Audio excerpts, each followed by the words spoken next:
Hello there, right here we have a brand new 1.17 snapshot. This is 20W48A. It comes with some new blocks, as you can see, and with some really cool features like a lava farm. So make sure you guys are subscribed so you guys get to see those cool farm videos when they come out. And you can actually join us as we test out cool things that we can do with these new features on our snapshot testing server. You can find the link to the stream down in the description. So I'll see all you guys there after watching this video, but let's get into all the new features.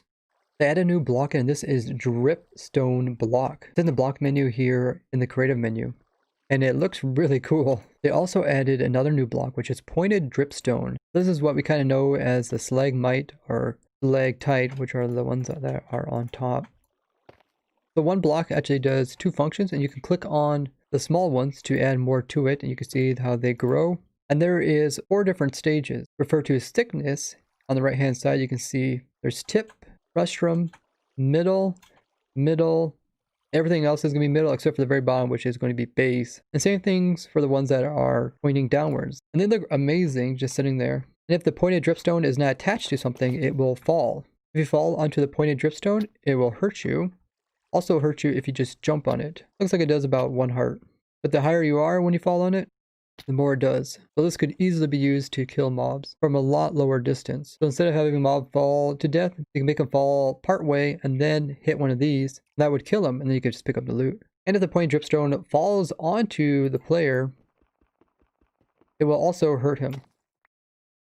The farther it falls, the more it will damage him. Stalagmites will normally drip water, but they can also drip lava if there is a lava pool above them. You can see them here. This one's dripping lava particles, and this one's dripping water particles, and we got water and lava up here. And over time, this will slowly fill up the cauldrons. This one will fill it with water, and this one will fill it with lava. So you can essentially make, that means we got you making lava farms, as this source here will produce infinite sources down here, and all we have to do is scoop them up with a bucket. That is really cool, because people are always trying to think of ways to get more lava without going around and scooping it all up and being very difficult to transport.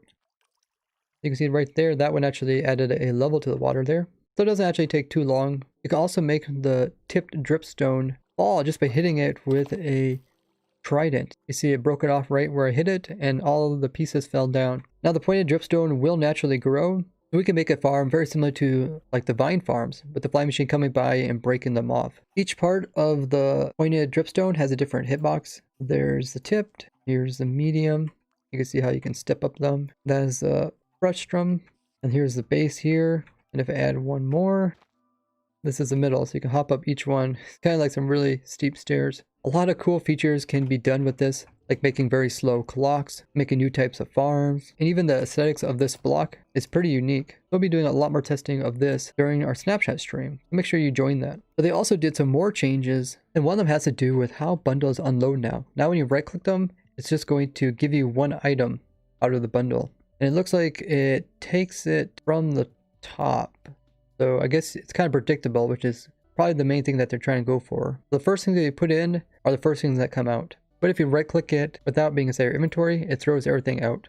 The advanced tooltips also have some new information at the bottom of this little pop-up where it says fullness 64 out of 64. You can see how much more you can go before it's full without having to count everything up. They made a change to candles. They can no longer just be placed like anywhere like this, but instead they have to be placed on a solid surface. So anything the same size of the candle they can be placed on. Let's see if I can add more.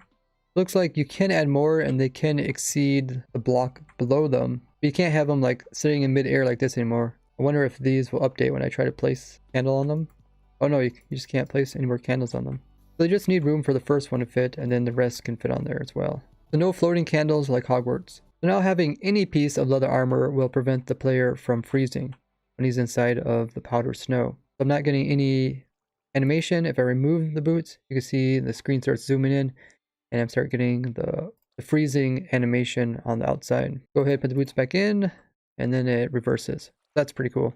So it might actually be useful in some cases to have one of your pieces of armor be leather. They also changed the textures of amethyst, the candle, and the clock, as well as compass, and the spyglass, which now looks very squarish. And when you hold it, as it looks like you hold it, and you hold it outwards, now it looks very kind of straightforward.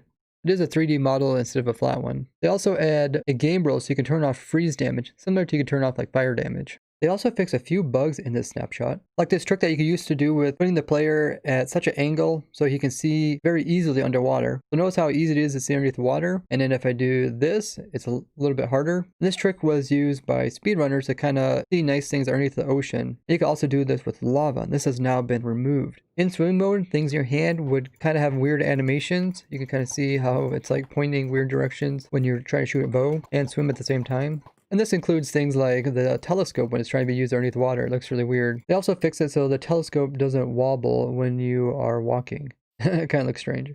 They also fixed it so there's not that weird little wave thing you can do by doing an attack and then also trying to use it at the same time that we showed during our snapshot testing. Looked pretty cool, but doesn't make a lot of sense. They fixed it so the items won't get immediately deleted if you unpack a bundle while being in creative.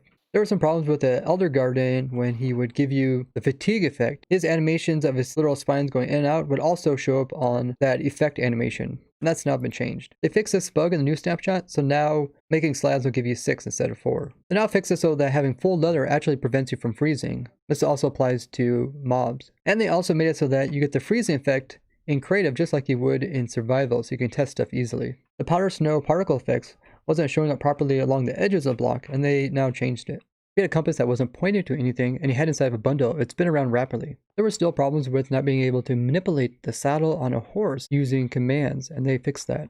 The fabulous warning was showing up during times it shouldn't. This is when it doesn't really work with some people's graphics. When using structure blocks and trying to summon in a structure with entities on, it was actually doing the opposite, and that's been fixed now. And I was kind of wondering why that wasn't working last time. TNT is translucent when it shouldn't be, so that's fixed in the new version. They also made some modifications to the item modification command, so it works in areas that it wasn't. Next is that the world border doesn't go beyond the build limit. So it looks kind of weird. It looks like you can almost like fly over it or fly under it, which you cannot. So now it's been extended. It's really amazing how many new 1.17 features we already got, and just the extent of things you can do with these small changes. Quite amazing. Should be a lot of fun testing these out, and I will be doing a video going into all the things that we discovered during our testing stream, which is going on right now, so you guys can check that out with the link down in the description. And don't forget to leave this video a like as well as share it. I'd like to thank you guys for watching, and I'll see you guys in the next one. Bye bye.